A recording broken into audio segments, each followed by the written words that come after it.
তোমাদেরকে ঈদের অগ্রিম শুভেচ্ছা। তোমরা সবাই কেমন আছো? তো আমার আম্মু চলে এসেছে মার্কেট করার জন্য। তো আমার ভাই, আমার আব্বু আর আমার জামাইয়ের জন্য আর কি ঈদের পাঞ্জাবি আর কি। তো সেটা হচ্ছে স্পেশাল ভাবে বানাবে, সেই জন্য হচ্ছে কাপড় দেখছিল। তো তারপর কাপড় পছন্দ হয়ে গেছে। তো এখন এই যে আঙ্কেলটা কাপড়টা কেটে নিচ্ছে। তো এটা দিয়ে অনেক নকশা ফকশা করে আর কি বানানো হবে।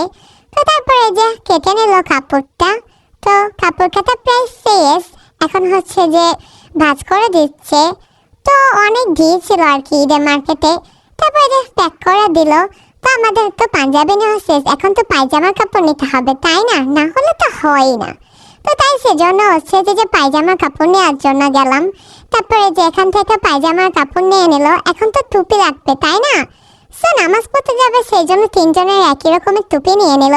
তিনজন একই রকমের টুপি পরবে, কিন্তু ম্যাচিং ম্যাচিং, যেটা দেখতে বেশি সুন্দর লাগে আর কি। তো তারপরে যে টেলার্সে চলে আসা হয়েছে বানানোর জন্য। তো তারপর ওয়েট করছিলাম।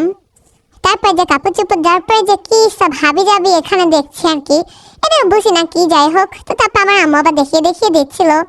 তারপরে তো প্রায় শেষের দিকে কাজকর্ম আর কি। তো আমার জামাই মাপ নিয়ে নিল। তো মাপ নেওয়া শেষ, এখন হচ্ছে যে আঁকা আঁকি করে নিচ্ছে, মানে যে মাপ সাপ নিয়ে নিচ্ছে আর কি। তো তোমরা কি দেখবা পাঞ্জাবি? চলো তোমাদেরকে দেখাই। আমি ম্যাজিক পারি, দেখবা? 1 2 3, পাঞ্জাবি চলে আসো। এটা চলে এসেছে, দেখছো? তো তারপরে যে চলে এসেছে। তো এই যে তিনজনের একই রকম পাঞ্জাবি, সাথে ছিল পায়জামা আর হচ্ছে টুপি।